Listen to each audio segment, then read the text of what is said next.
Ilang residente sa North Cotabato ang lumilikas mula sa kanilang mga tirahan dahil sa takot sa sunod-sunod na lindol doon. Pero maging ang kanilang pagbiyahe pahirapan dahil sa isang tulay na napinsala ng pagyanig. Balitang hatid ni Haji Rieta. Habang kapanayam ko ang gurong ito, biglang naramdaman ng isa na namang aftershock sa barangay Kimadzil sa Carmen, North Cotabato. Nagtakbuhan ng mga nasa paralan.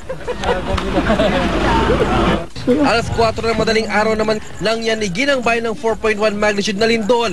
Dahil sa mga ganitong aftershock na maya't may araw nararamdaman, lilisanin na muna ni Aling Brilliat ng pamilyang kanilang tahanan. Ang nanay ko kasi, parang makulaps na siya sa takot, hindi na makakakain, hindi na makatulog. Dinala ko sa Carmen. Pero apektado rin ang biyahe pati na ng mga malalaking sasakyan tulad ng bus patungong Tacurong City.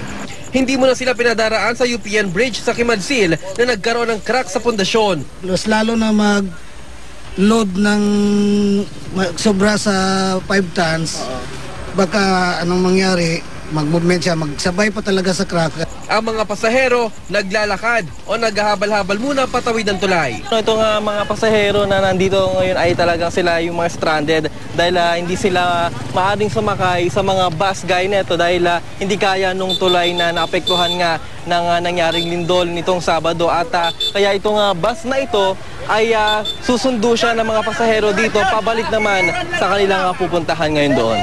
Gusto namin mag-abot na doon pero mahirap. Okay na lang, basta lang okay lang ang pagbiyahe. Sa Carmen pa lang, 180 pamilya ng apektado ng lindol. Nasa 30 pamilya naman ang nananatili ngayon sa evacuation center. Ang kabuuan ng pinsala ng lindol umabot na sa 70 milyong piso. Isinilalim na ang buong lalawigan ng North Cotabato sa state of calamity dahil sa mga paglindol. The PDRMC has passed a resolution yesterday, Yesterday, declaring or recommending to the Sangguniang Panlalawigan to declare the province under the state of calamity. Mula sa Carmen, North Cotabato, Haji Rieta, GMA News.